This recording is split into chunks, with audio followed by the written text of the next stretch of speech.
All right, baby. We are live, but we got to let it breathe just for a minute to bring on Facebook. Y'all know the drill. Hope everyone's doing great on this Wednesday evening. And we are good. Welcome in, everybody, to the Mile High Huddle podcast. I'm your host, Chad Jensen. With me, my fellow football priest. You know him, you love him, Zack Kelberman. Zack, we were just talking about this on Monday, but the hornet's nest, if you will, kind of got kicked again this morning by Dianna Russini relative to the whole Jarrett Stidham. Is he a trade piece? Turns out, according to her, multiple teams have already contacted the Broncos or plan to. What's the story there? Yeah, this is a situation that's not going away, and I'll explain why in a second. This is word for word what Rossini reported today, and she's one of the more credible reporters out there. So whatever she says, Chad, especially with the Broncos, I tend to hold with considerable weight. But she said, as the quarterback market plays out, trade targets remain in play for several teams. I'm told teams have reached out to the Broncos about backup Jarrett Stidham, whose lone start of the season came in the AFC Championship against the Patriots. That's all she said. But as we wrote about earlier this week, I talked about it on the pod. You talked about it as well with me. ESPN's Rich Cimini the other day reported that the Jets could explore Stidham's acquisition because they need a quarterback. And also their GM, Darren Moogie, is a former Broncos exec. So that's two rumors now, Chad, in about a week's time or a little less.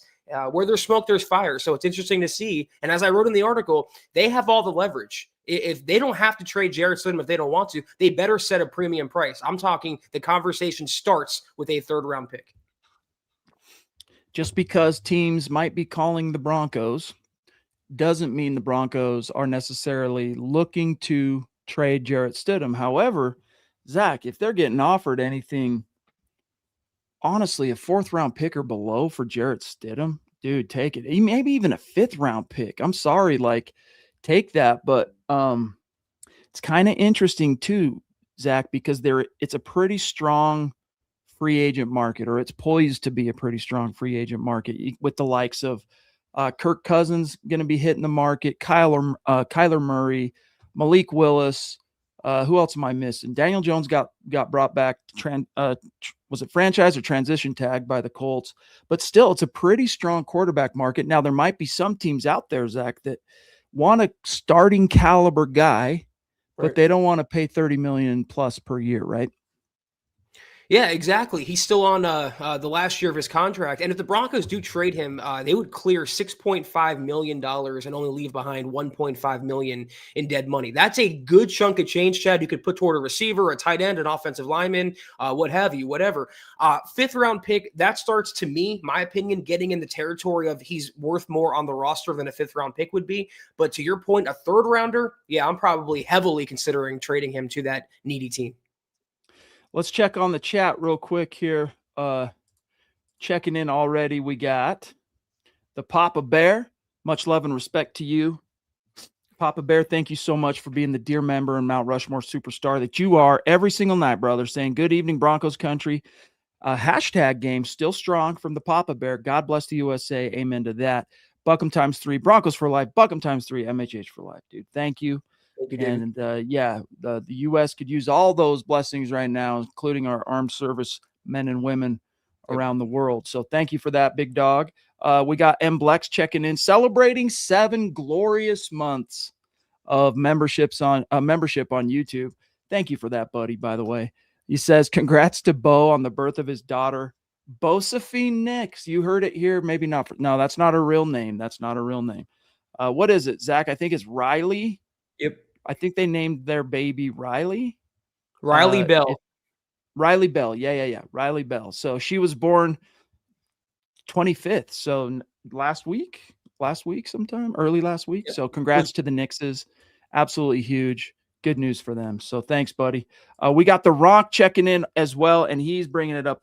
Bo Nix and Izzy Nix. Welcome, baby girl Riley Bell Nix. Yeah, really cool news for that couple that has a cool story going all the way back to Auburn and all that stuff. So congrats to the Nixes. Yeah, and she was born on Bo's birthday, February 25th. How cool is that, man? So yeah, that's wild. that's something's being symbolized there from the universe or God, whatever, however you want to characterize it. But I can tell you this, as someone who was born very near to Christmas, it's bad enough being born near Christmas. I bet it would suck pretty hard, Zach, sharing a birthday with a direct family member, just as you're Right. growing up, right? Like right now, it's cute, it's everything. But like here's the weird thing. I have two sisters born the same day, March 6th. It's coming up. And then I had two brothers born the same day, March 29th. Weird, right? I don't know. It's Yeah. just the way the cookie crumbled. So anyway, yeah, kind of interesting.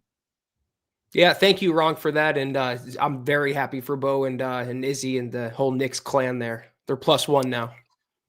A longtime member of this community, formerly mainly of the Facebook clan of MiHH. He's moved over to YouTube, and he did it with gusto, becoming a member, throwing down supers, helping us keep the lights on. Love you, Greg. Good to see you, pal. And he's just saying, look, guys, hey, it's the 4th of March. We are now a day closer to free agency. And yes, sir, the legal tampering window, Zach, opens on the 9th. And then, of course, the new league year 2 days later on the 11th, and we're off to the races. So we're getting close, baby. Yeah, Greg, like I mentioned the other day, like the window is opening earlier and earlier every year. Today, the Trent McDuffie from the Chiefs got traded to the Rams. So these deals are already being materialized. And I wouldn't be surprised with all the smoke we've been hearing about running backs and Kenneth Walker if the Broncos don't have a kind of a wink-wink maybe arrangement heading into next week.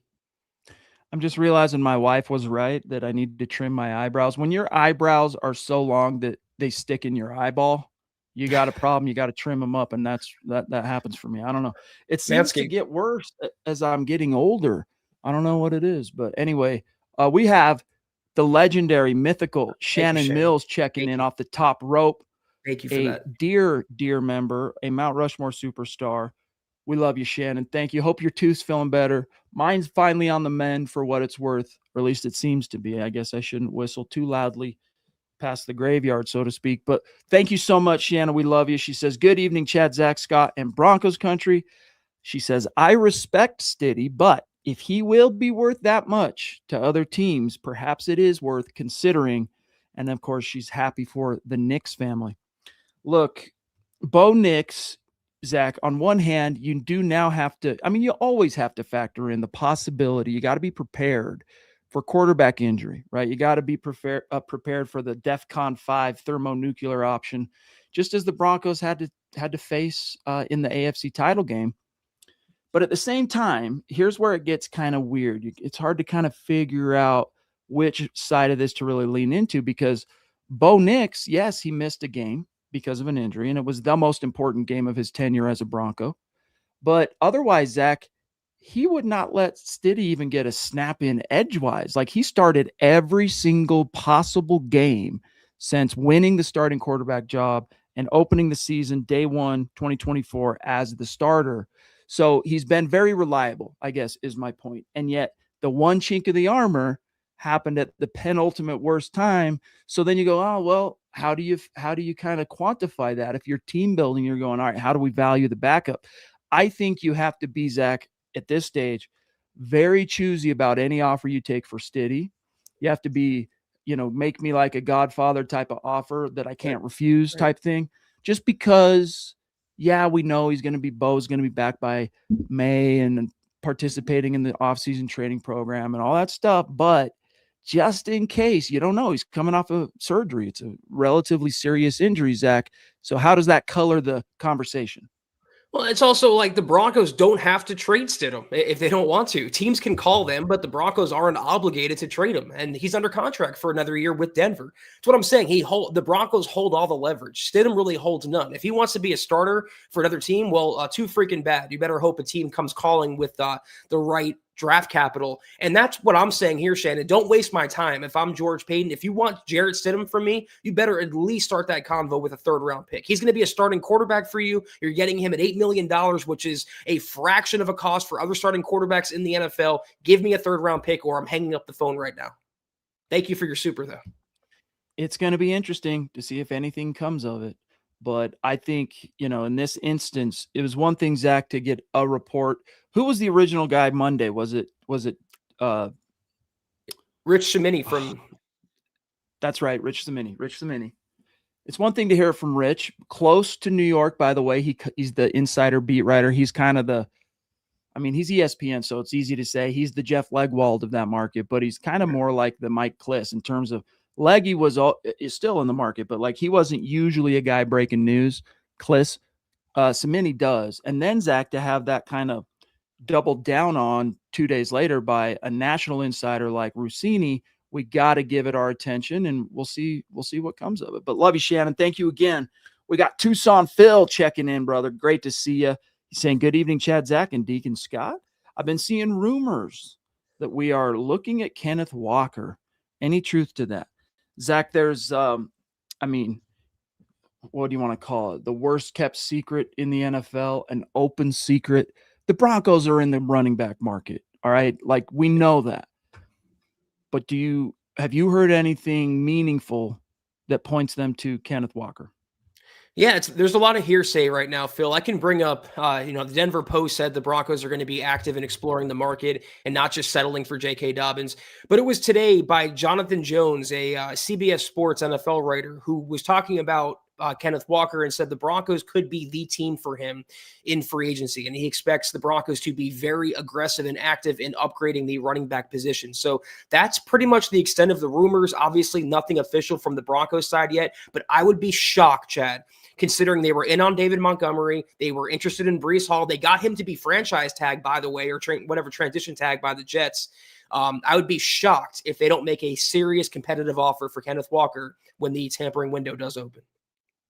I have advocated at different points in this offseason, just like anything, your opinions kind of shift, they crystallize, and whatever it happens, it kind of evolves, I guess, is a way to put it. I still, Zach, would be very happy with Kenneth Walker as the third as a Bronco. However, I would be very leery of paying the Super Bowl MVP tax, right? Like, how much does that inflate his value relative to what his representation thinks he might now be worth? Because he's been a very good running back, Zach, but he's also been a little bit streaky at times. And I'm not convinced. Look, I know we got a new play caller, Davis Webb, all that stuff. The one seed of doubt I have, I don't worry so much that he can't catch passes. That's fine. We got RJ Harvey, although I think he could be good enough in that regard, by the way. When people just say, oh, he can't catch, come on, dude. Did you watch the Super Bowl? Like, he can. It's just not like his first thing. RJ, obviously, Zach, already a much more advanced and smooth receiver out of the backfield, very reliable hands, the whole nine.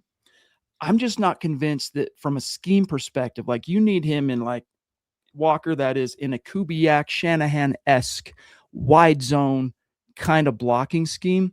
And the Broncos did last year start trying to implement more of that. It was to varying degrees of success. They still mostly, when they got to have a Zach, they thrive on the one-on-one power blocking thing. So that's the one thing that would give me a little bit of doubt about Kenneth Walker III. Well, you hear a lot about him, and a lot of it's erroneous. The fact that his skill set is very or too identical to RJ Harvey, that's not true. The fact that he's more injury prone than J.K. Dobbins, that's not true. I've also heard the concerns of the Broncos overpaying for a running back somewhere in the $13-14 million a year range for Walker. Now, it might seem a lot on its face, but remember what the Broncos paid Melvin Gordon all those years ago, by the way, when the market wasn't as appreciated for running backs as it is now. $8 million per season for Melvin Gordon. I don't know about y'all, but I'm willing to pay a few million more for the reigning Super Bowl MVP. That would be a no-doubt upgrade in your backfield and make your team legitimate Super Bowl contenders. I'm not concerned about the annual price tag for Walker. He's definitely a bona fide playmaker, baby. And Albert, I guess I need to work this into my routine. It's an afterthought for me, honestly. Like, I don't even think about trimming the eyebrows, but I got to start doing it, dude. I got to start doing it more consistently. All right, let me see here. Some other hellos. We got the Lady D checking in also off the top rope. What's going on? Is it still 38 below in your neck of the woods, my friend? Mount Rushmore superstar, dear member. Say what's up to David for us. Hope the fam's doing well, Deanna. She says, hello, Chad and Zach. So awesome for Bo and Izzy on their baby girl. I'm all for trading Stidham if we get picks or someone we desperately could use. We need quality players, no more piecemeal. MHH for life.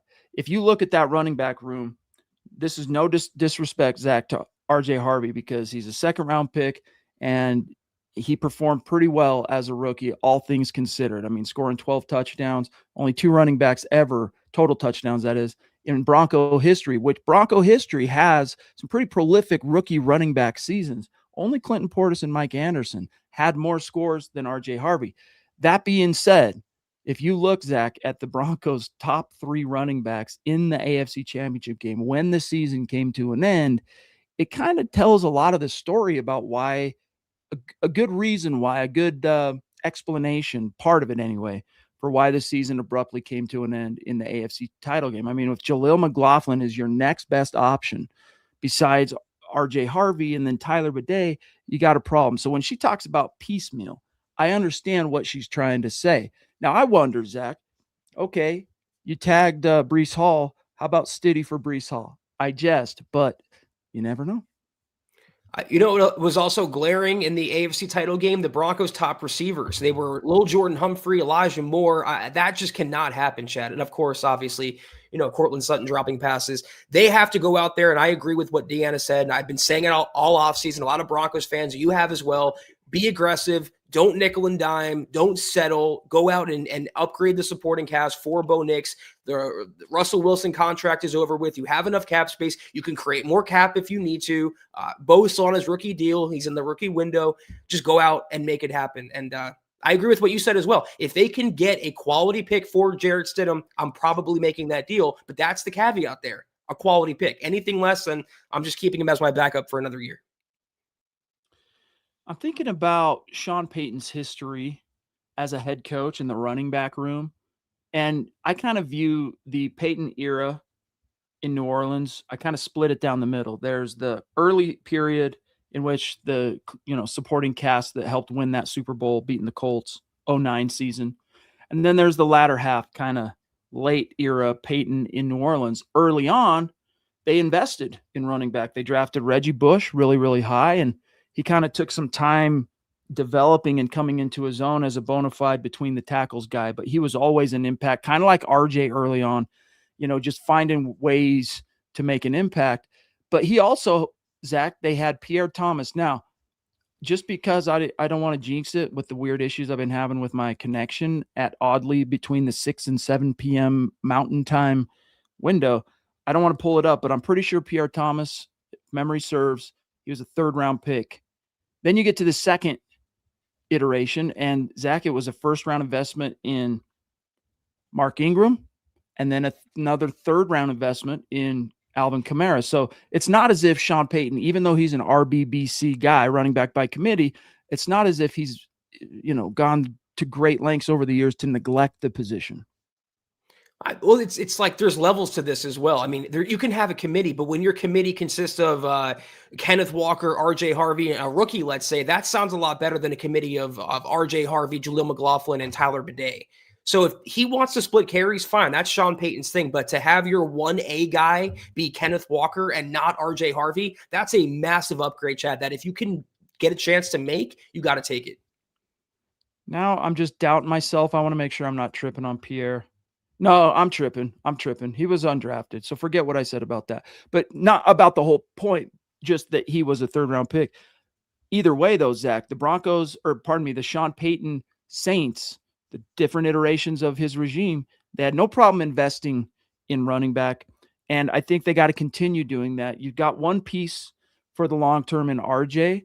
I still am in the camp that ideal solution, spend a little bit of money bringing back J.K. Dobbins and spend a little bit more money bringing in Tyler Algier. Your running back room would be significantly upgraded, and you're now hedging. Not only are you hedging, Zach, against the possibility and probability, let's say, instead, of J.K. Dobbins getting hurt, but you're maybe minimizing the likelihood of it by splitting some of those between the tackle carries 1st and 2nd down with a power guy like Tyler Algier. That's the beauty, though, of the free agent running back market. If Kenneth Walker prices himself out of your range, or you don't want to sign him, whatever, you can go to Tyler Algier. And if he prices himself out of his range, whatever, you have Rico Dowdle. And then you can fall back on, if anything, in worst case scenario, J.K. Dobbins. So the Broncos will come away with, and nay, I say, better come away with a running back signing in the next week or a couple weeks or so. Lady D also gifting 20 Mile High Huddle memberships to folks in the Deanna. chat. Thank you. Thank you. And I'm sure those folks are very appreciative as well. So thank you so much, Lady D. This time of year, as you've heard us say before, it really goes a long way. So thank you very much, my friend. We also have the Brace Girdle checking in. The man at the top of the Brace Girdle clan, Ralph, saying if Marcus Mariota was our backup, we would have gone to the Super Bowl. So why keep Stiddy around? How many backups, not quarterbacks floating around out there, but genuine guys in their career now, Zach, who are bona fide backups? Like, that's kind of what they are. How many would you have, do you think could have got a different result than what Stiddy was able to generate against the Patriots? Maybe a handful. That's the same point I was going to make. There's only a certain amount of really, truly elite backups in the NFL, Ralph, and Mariota happens to be one of them, although he couldn't beat the Broncos when given the opportunity. But this is all kind of, to me, Chad, confirmation bias with Jarrett Stidham. No one really cared about him as the backup before the AFC title game. And I understand the result kind of swayed opinions on that, but let's look at things objectively. It wasn't all on Jarrett Stidham, the reason they lost that game. Which your point here is accurate. If they had Mariota, they probably would have won. If they had Bo Nix, we know they would have won. But not many backup quarterbacks in the NFL are on Marcus Mariota's level. He was the top, 3 pick, top 5 pick?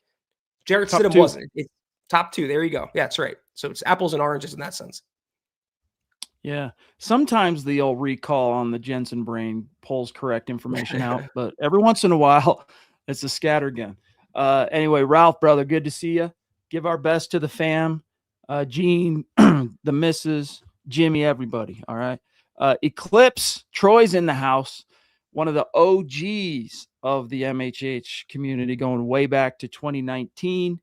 And he's part of the original MiHH UN, which was a elite core group of superstars back in that 2019-2020 era. So good to see you, Troy.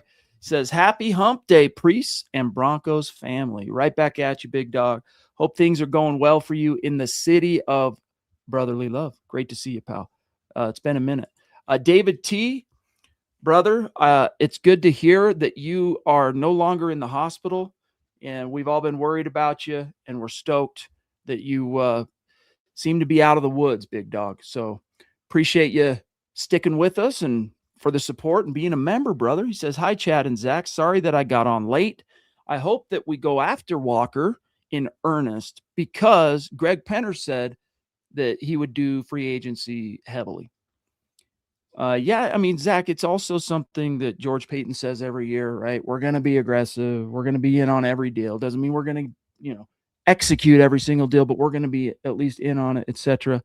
But a lot of folks are stoked on Walker. And this is, again, I am too, where you got to be careful is overpaying with the freaking Super Bowl MVP tax. Like, imagine, I know it's different, slightly different caliber here, but because of the position value. But Zach, imagine following immediately Super Bowl 50, Von Miller hits the free agent market. Could you imagine?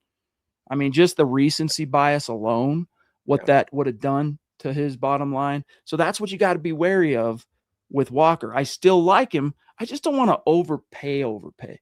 And the Broncos have done that before. I just wrote about it today. We talked about it recently on this pod. Melvin Gordon, 2020, 2-year deal, $16 million, $8 million per year at the time. Zach, as you know, that was a lot of money to pay a running back. That was like tail end of running backs aren't worth anything on the free agent market era. Now, in John Elway's defense, although I really have a hard time defending this particular signing on multiple levels of analysis. But in his defense, Gordon was a former top pick and a 2-time Pro Bowler, so it's not like he was a nobody, but still be wary of overpaying running backs.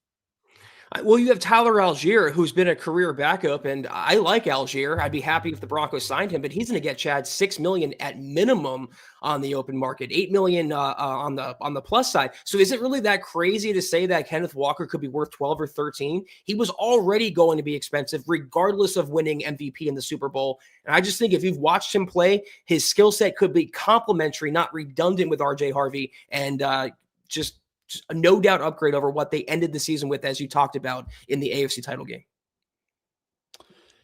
Yeah, we'll see, dude. We shall see. The other name that we got to start spitting into the conversation more on this show is Travis Etienne. And he would be obvious. He's not my first guy. He's not my second guy. He's my third guy. He's my third guy, Zach. But we got to start working him into the conversation because looks like he's hitting the market, and there's been some rumors around Denver that he's going to be a guy the Broncos go after. I mean, pick a guy who covers the Broncos. Everyone has their opinions, right? Everyone's voiced an idea. You've heard me talk about Algier. You've heard Zach before it changed with the situation with Breece Hall getting tagged and all that. You know, everyone's got an opinion. Doesn't mean it's going to happen. But what about Travis Etienne, Zach? Well, he's a guy who went from a starter and he lost his job to a backup in Tank Bigsby and then got his starting job back. Whereas I'm higher. My third choice would be Rico Dowdle from Carolina, a guy who was a backup and then got the starting job from the starter and Chuba Hubbard over there. So if they can't get the top two in Algier or Walker, I'd be very happy with Rico Dowdle. But if they did settle on ETN, at least he's a good pure pass catcher and he can obviously run out of the backfield as well.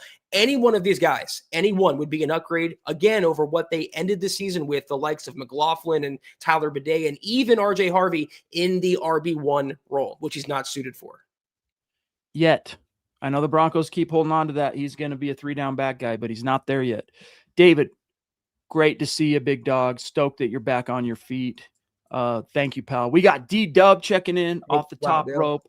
Another legendary, mythical superstar, crucial key member of this community. I'm trying to think, Zach. We've been doing the meet and greet, what is it, 4 or 5 years? I think we were 3-0, then we lost one. I think it's 5 years in a row. Do you have a memory of D-Dub not being at one of those? And he lives far away, guys. He lives far away.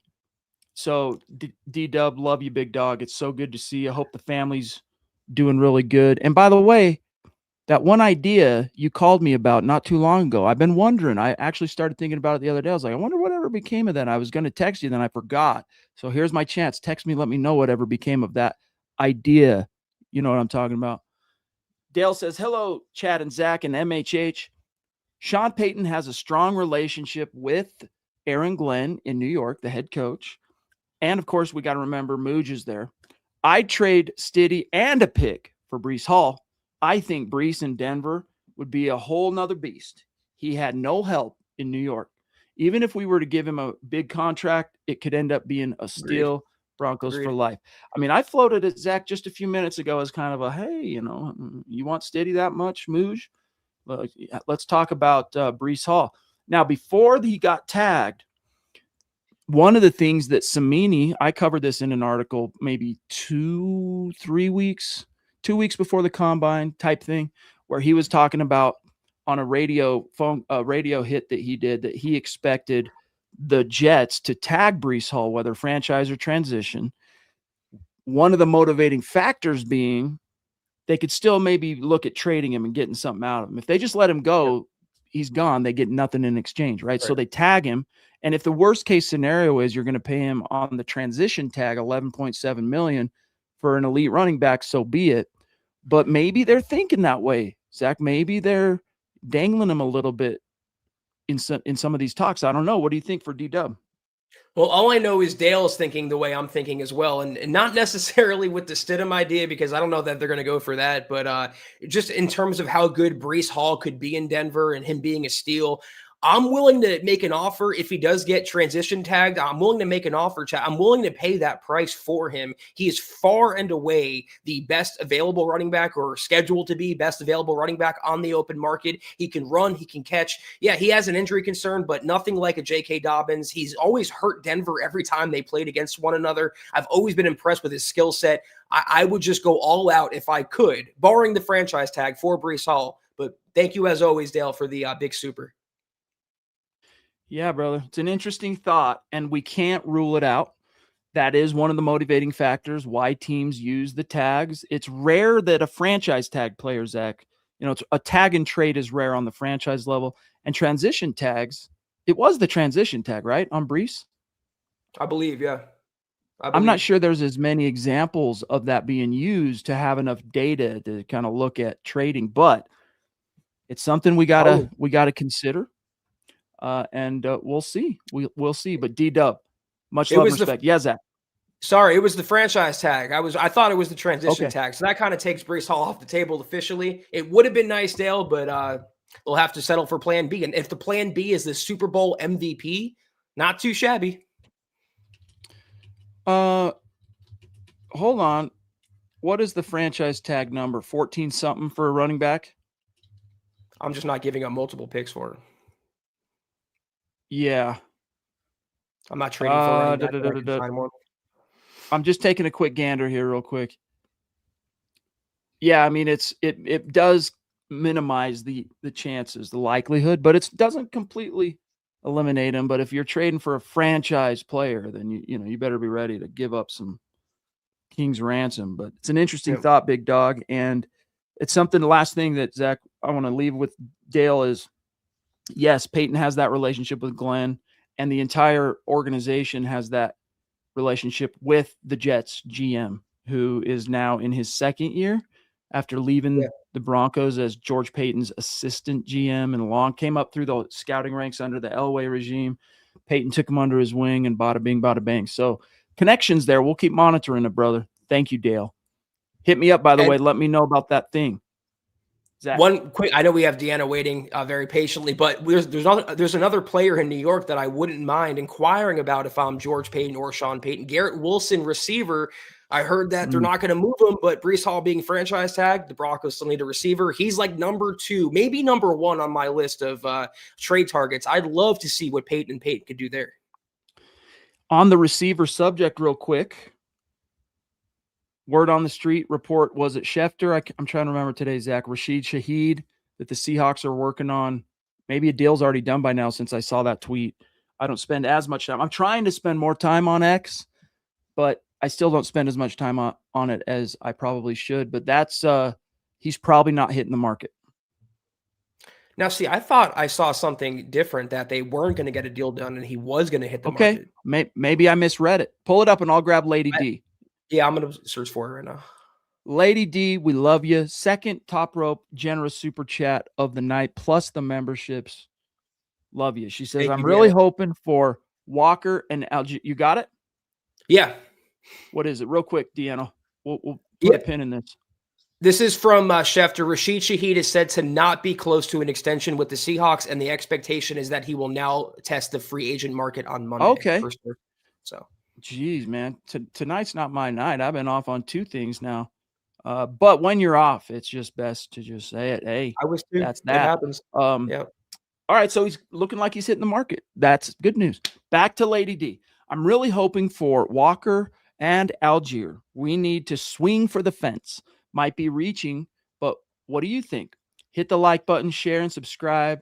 Chiefs at 29. Who is jumping ahead of Denver? Probably for Sadiq.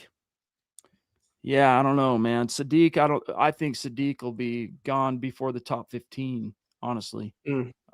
Before the combine, he was right in that nook. 25 through 32, somewhere in there. But now I would be stunned, absolutely shocked if you drop below the top 15. But yeah, I mean, yes, Lady D, the Broncos have to bring in some legit talent upgrades at running back. My only caution, and it's really more a worry about Walker, is just that Super Bowl MVP tax. Like, be careful not trying to overpay for that, because the best game of his life just happened to be in the Super Bowl. That's not to take anything away from him. God bless him. I mean, he was absolutely crucial to the Seahawks winning that. But that's my only concern. Either one of those guys, I would be happy. But it couldn't be the only thing. She's saying Walker and Algier, but I mean, maybe that's what she means, Zach. Get them both.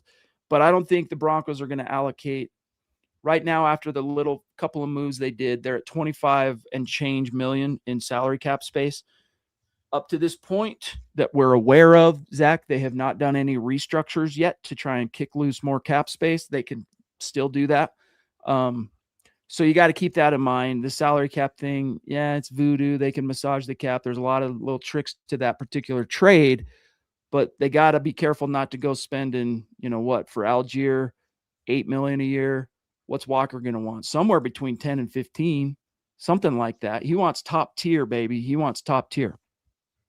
I agree with both of you. I think Sadiq will be long gone by the time Denver pulls up to the clock at number 30. They'll have to move up significantly for a tight end, and I don't know if that's wise, considering they could just sign a veteran.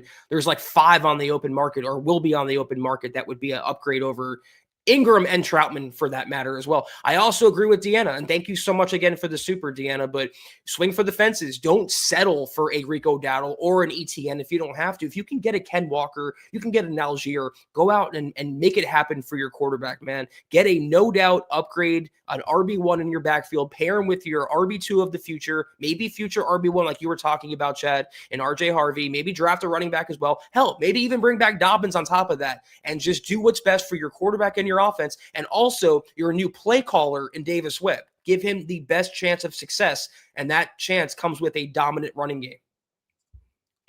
Fully, absolutely. We love you, Lady D. It's going to be fun to see how it shakes out. I mean, today is Wednesday. I mean, I'm just going to take a quick look at the calendar. So, like, the 9th is Monday. That's when legal tampering opens. We're going to be podcasting that night. So that's fun, Zach. A lot of times we miss the big news stuff. Tuesdays are often a huge news day, especially for the Broncos, but we'll be on. So if there's anything that gets agreed to in principle on Monday when legal tampering opens, we'll be breaking it down that night. And we're not that far away. So love you. Thank you again, Dianna. Zach, let's also check on some of the members. I'm gonna scroll up a little bit and find some member comments and some shouts. We got Pearls in the house. We got Sue in the house. String Guy had some stuff at the top. He said, Raj said, I am 100% for trading Stiddy for draft picks or Breece Hall. The Chiefs just made a massive trade for picks, jumping ahead of Denver at 29. Yeah, and so of course the Rams, Zach, originally held that number 29 overall pick, and I could just see them, whatever their selection is at 29, I can see them like, let's just take the guy we think Sean Payton wants and get him up. Now that's probably given it. No NFL team is really going to make a selection based on that, but you're always going to worry now that the Chiefs are one selection ahead of the Broncos. Well, if it could happen, if that intersects with a position of need, like if Sadiq fell to 29, the Chiefs took him, they know damn well the Broncos would have taken him at 30, or maybe a linebacker for that matter. So it's a decent point, but we can't worry about Kansas City, what they're going to do. We have to worry about what the Broncos are going to do at number 30, or before that or after that, if they want to move up or down. But we have to hit free agency first, because that's going to set the foundation for the moves they make and the route they go in the draft. Shout out, Mike. Good to see you, buddy. Quentin Tarantino fan, I see. There's Sue. Shouts. Yep. Everyone's stoked for Bo and Izzy. No doubt about it. Really cool news for the Knicks family having the birth of their daughter, Riley. Really, really cool. David says, by the way, that he says trade Stiddy, go after Walker, then a tight end, then a linebacker. Yeah, those are the 3 main needs, Zach. And the Broncos at the combine last week, they said, look, we want to bring back, if we don't bring back Alex Singleton and Justin Sternat, I mean, what are we doing here? That's literally what George Payton said. But I just don't, depending on how serious Justin Sternat was being at the season's end when he said, wherever I land, I want to be a starter. If he's sticking to that, and now that he played on 2 playoff caliber teams back-to-back seasons, Zach, he's going to have a market this time around. The Broncos have been able the last couple of years to just re-sign him on 1-year deals on the cheap at like special teams guy prices. Now he's going to be getting starting linebacker prices, and it might be more than what the Broncos are going to be willing to pay. But standing here right now on the 4th of March, I will be very surprised if Alex Singleton is not a Denver Bronco in 2026. Woohoo. Can't wait for it. Can you feel the excitement? Now, if that's the case, Zach, and again, that's how I see it, just kind of like with running back, you can't be done. And this class has some great options. In fact, Eric Trickle dropped his post-combine 7-round Broncos mock, and he waited till late. And it's a fun one to read because he shows you what the pick was before the combine at a given slot and then what the current pick would be. And he takes a linebacker, Zach, in round 7, a guy that could end up going earlier. We'll see. Jack Kelly, the linebacker from BYU. So just for what it's worth, but that's the kind of mindset the Broncos would need to have. I'm very wary of running it back with Dre Greenlaw and Alex Singleton as your starting linebackers. You're just hard capped in different respects that way. I would hope the Broncos are a little more aggressive in addressing that need. And holy crap, Dale, thank you so much, man. Hats off to you, my brother. Thank you. That's amazing. Speechless. Your generosity and your support. You, Lady D, Shannon, Papa Bear, everybody. You guys, sometimes you leave me speechless with how supportive you are of what we do here. And man, I just hope you know how much we really genuinely appreciate you. Love you, buddy. Yeah. He says, my grandson's watching. He typed this. Nice. He said, go Broncos. He reps the Knicks jersey. He said, hello, Uncle Chad and Uncle Zach. You will meet him at a meet and greet one day, dude. That would be dope. Cool. That would be dope. We've met the missus. We've met 2 of your children. Broncos equal big front end. Broncos equal big front end money. Breece probably table pounding. You don't have to give up the picks on a franchise tag. An agreement between teams is fine. Right. Yeah, dude, I look forward to that day. And this year's meet and greet, once we have the actual schedule, we know the opponents, we just don't know the order and we don't know the dates yet. But once we have that, that'll come, later this offseason, Zach. We'll get the 2026 meet and greet on the books and everyone can start planning around that. But yeah, your thoughts here about, he's like, hey man, don't write off the Breece Hall possibility still. First of all, Dale, I can't wait to see you at the next meet and greet or event because I want to shake your hand again and tell you how much we appreciate each and every single thing you've done for us for years now. I mean, years, legitimately. So thank you genuinely so much. Once again, I know I sound repetitive, but you've been doing it so long, I have to say the same thing. And I'm glad you're pushing the same agenda because I've always been the biggest Breece Hall guy. A lot of people have. It's not like a kept secret or anything, but I just feel, I know you do as well, how good he could be in a Sean Payton system. And until we hear for fact, officially, he's not going to be a Bronco, we're going to both keep hope alive, man. Thank you again, though. So Breece Hall, just real quick, he's 24. He was an Iowa State guy, 2019 drafted in the 2nd round by the Jets. And if you look at his stats, rookie year, 400-something yards. 2nd year, just 6 yards. He's half a first down away from 1,000. Year 3, 2024, he had 876, and then he finally cracked 1,000, Zach. This past season, his career high yards per attempt came his rookie year where he only touched it 80 times, but he averaged 5.8 yards per carry. Last season, Zach, he averaged 4.5 yards and scored 4 touchdowns. But the point earlier that was made about he's never really had much help. He's kind of always been the focal point that defenses kind of game plan for. They go, let's take away the run game. And then let's hope Garrett Wilson, guard against the deep shots and stuff. So he's interesting, but the Jets really did speak. It would take something to get him off their hands now. Yeah, I also mentioned earlier that he always was kind of a Bronco killer. I just looked it up. He had 4 career games against the Broncos. He had 58 carries for 312 rushing yards. That's 5.4 yards a carry and 2 touchdowns. In 2023, when they played, he had 177 yards, the most by a Jet since 2018. The guy can run. The guy can catch. The guy would be a beast in a Sean Payton system. But thank you so much again, Dale. I still remember that 2023 Jets game. Zach Wilson getting one in on Sean Payton. I was like, really? We're losing this game? When Russ got sacked to end the strip sack? Yeah. What was the game now? Meet and greets 4-1 all time. By rights should be 3-2, but Bo Nix said not today. You know, I'm going to put 33 points on the freaking board in the fourth quarter. Do you remember what the loss was? The Steelers. Pittsburgh in 2024. Right. Yes. Ugly ass game. That really was. We'll see how it shakes out, Dale. And stoked to meet the little man one of these days, and stoked to see you here soon. Hit me up and let me know how things are going, big dog. Love you. Okay, we got also, where are we at time-wise? 45 minutes. We're doing pretty good. Phil wants to know on Facebook, hey, if we traded Ben Powers and moved Alex Palczewski to guard officially, what would we save? Zach, do you have that up by chance? Can you pull it up? I can pull it up in 1 second. Let me load over the cap row. I think I put it in an article recently, but I can. While he's pulling it up, so I got it. Go ahead.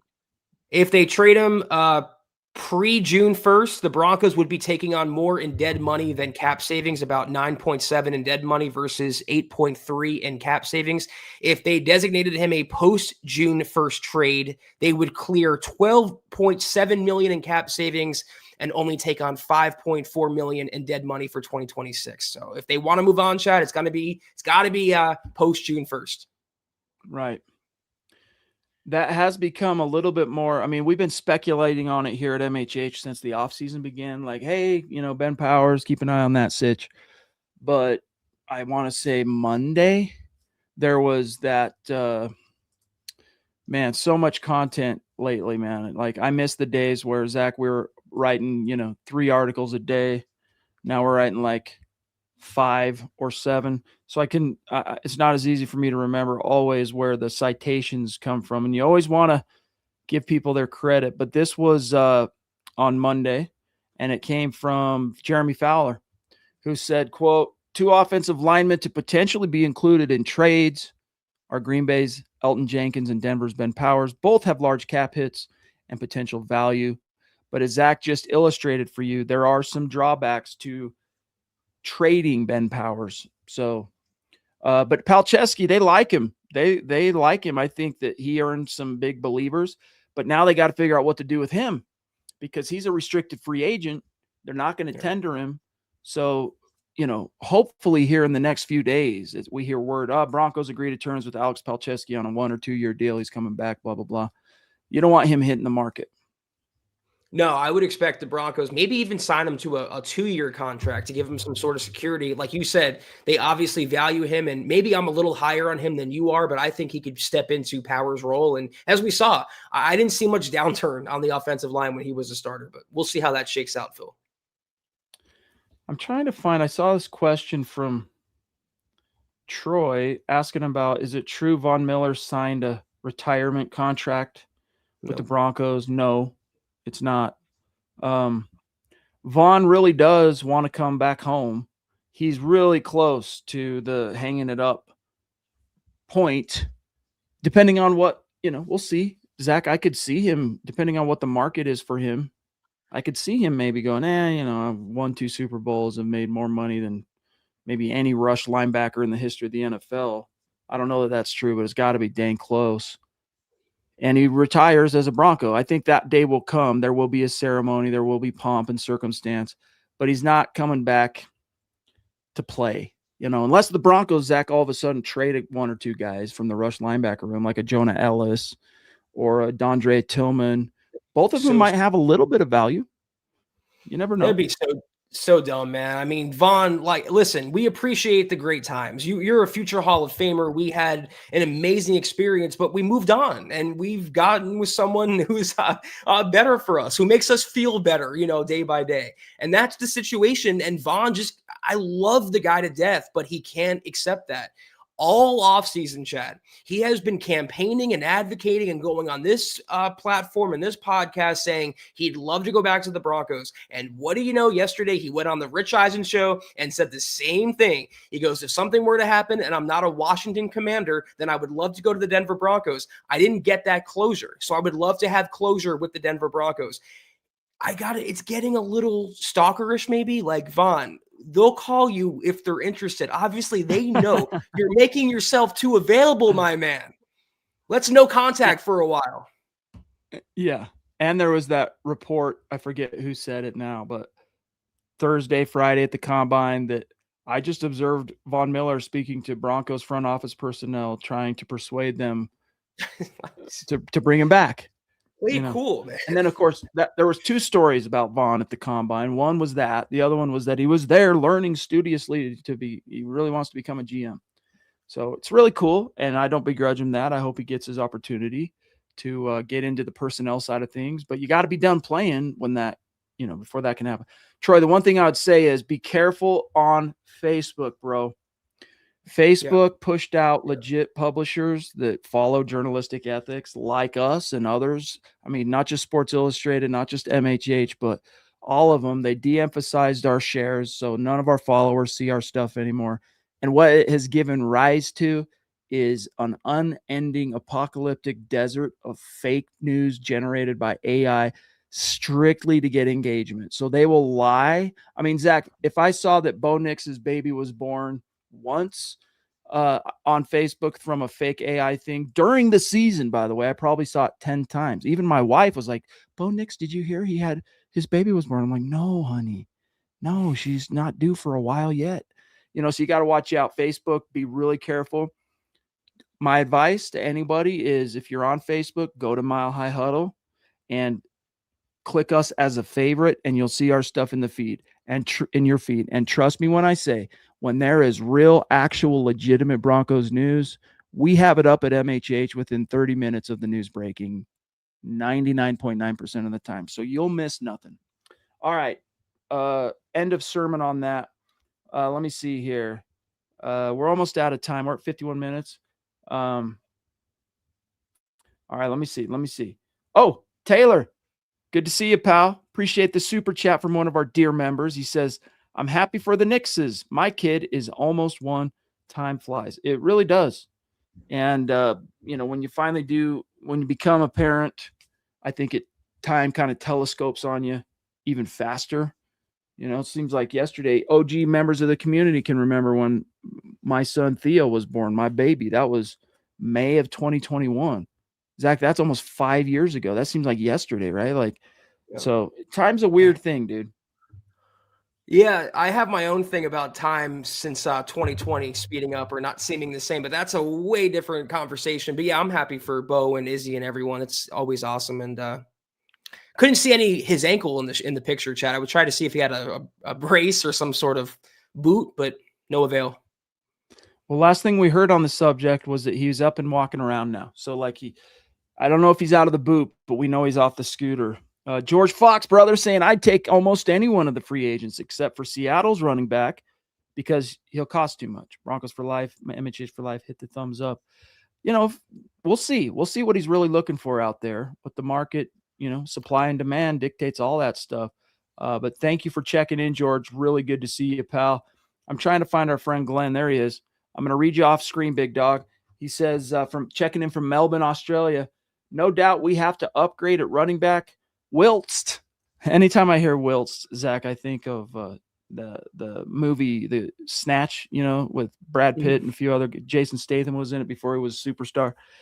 If you ever interrupt me, Wiltst, I'm walking. That guy. Do you remember that? Have you seen that? You're a gangster film guy. It's a little bit different if you're an American gangster film guy watching British gangster film kind of stuff, but it's worthy. It's definitely worthy. But anyway, by the way, speaking of, I got to just do it, Zach, real quick. we got almost no time left. So what the heck? I discovered a new show that completely sucked me in for 3 days straight. I went through all 3 seasons of its existence within 3 days, totally binged it. And it's an Australian TV show that was called Mr. In Between. Drop a 1 in the chat if you know what I'm talking about. It's basically like a mix between, Dexter, Sopranos, The Wire, and some but based kind of in Australian culture. It's really, really good. All right, back to Glenn. We have to upgrade at running back. Wiltst, I would not complain about signing Walker. Algier is going to be a better schematic fit and also more cost-effective, where we also need a tight end, receiver, possibly a linebacker, no matter what we have to upgrade. If it's trade Stiddy to do it, cut Powers, start Palcho to pay a wide receiver 1, do it. Give Bo tools pre-draft. MHH for life, state of being. Yes, sir. The weird thing is, Zach, it could be just the Broncos trying to lie. They don't want people to know if they're super desperate at receiver, but their messaging this offseason, Zach, has been consistent. We don't view wide receiver as a needs position on this roster.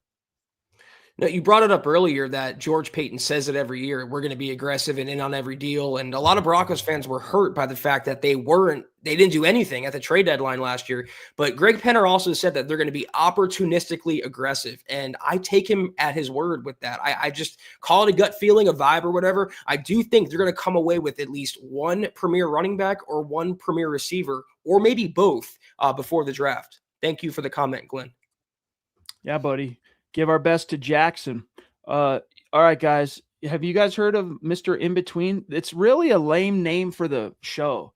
And it got heck of great reviews and some awards for Australian TV and all that stuff. But it's not a very compelling name. It doesn't really, Zach, draw you in. Like even The Wire, you're like, ooh, what does that mean? Like, ooh, Mr. In Between. It could be a million different things. But it's basically about a hitman that works at a local club that does little small time crime stuff, and the story is phenomenal. It's like the gray character thing where he does all these, at times, he does these terrible things that make you hate him, but yet the other aspects of his character, family life, different things make you root for him. It's kind of Zach, kind of like the stereotypical, killer with the heart of gold type thing, kind of like that. But I could not recommend it enough. And it's actually really funny too, for what it's worth. So check it out. Mr. In Between. I think I only could find it on Hulu. I've been trying to sell Zach on it for 3 nights straight. Like every time I talk to him, I'm like, dude, have you watched the Mr. In Between yet? Dude. He's like, dude, I'm going to get to it already. But it's very, very worthy, guys. So check it out. All right. We got a few messages for you. Then we'll take one last look at the chat. Do not you go anywhere. Cannot believe it's been 58 minutes going on already. You guys make this the best podcast in the entire world. Another tremendous episode, as always, of the Mile High Huddle podcast. If you're not doing so, please follow us on X at the MHH Pod. You can follow the main account on X at Mile High Huddle, Chad at Chad and Jensen, myself at Kelberman NFL, and Scott, our producer, at Scout Kennedy. If you guys want some merch like we're rocking each and every single podcast, check out MHHmerch.com and get you some. If you haven't done so yet, please drop us a like at Facebook.com/Mile High Huddle Pod. You can find us on Instagram at Mile_High_Huddle. If you haven't done so yet, please join the new MHH Discord server. The link is in the description below. If you haven't done so and you're listening on Apple or Spotify, please leave your Football Priest a 5-star review for a chance to win some merch each and every single month. But if anything, y'all, please, very important as always that you subscribe, you like, you share this video and every video you see on the MHH channel. It really helps us grow and reach more Broncos fans just like you. I literally stopped. The season ended of Mr. In Between, and I literally started watching it from scratch immediately. It wasn't enough. And it only has 3 seasons because that's all they wanted. That they felt like they told the character arc. It wasn't canceled. It's 3 seasons of absolute badassery. All right. Glenn says Mr. In Between is the quintessential hardcore old school Australian. And Phil says it was a great binge. I agree, guys. You got to check this out. I'm telling you. If you kind of like that kind of crime thing. I was trying to explain it to my wife. She's not a gangster movie type of person. She knows I love that kind of stuff, but yeah. And I tried to explain it to her. I'm like, because she liked Dexter. I'm like, it's kind of like Dexter. And then, oh, now she'll hear it out and maybe check it out. But yeah, it's a great show, guys. Highly recommend. Tulsa King Keith is next on my list, big dog. That's next on my list. I've been been told now for many moons I need to check that out. So thank you. All right. Mile High Salute. Special shout out to all the great Super Chat superstars, the supporters, the dear members helping us keep the lights on tonight. And start with the ladies. Shannon, Shannon, Lady D, also Dianna. throwing down memberships, also throwing down multiple top rope supers. We got D Dub checking in from the tippity top rope, and shouts to his grandson. Can't wait to meet the little man. Love you, buddy. We got also Papa Bear. Love you. M Blex celebrating 7 months, and M Blex still rocking, leading the way, guys. If you have not joined the absolutely 100% free MHH Discord, link in description, you're missing out. The conversation does not end when we click the end stream button. It continues there. Come join. It's right there. Ronk, love you, buddy. Greg Smith, much love and respect, bro. Tucson Phil, Troy in Philly, great to see you. David T, we're stoked that you're out of the hospital. Ralph, the brace girdles, and Taylor, much love and respect, big dog. George Fox, appreciate each and every one of you. Zach and I will see you tomorrow night because tomorrow's Thursday and we're on. So see you then. Have a great rest of your Wednesday. We'll see you tomorrow night. Take care. And as always, go Broncos.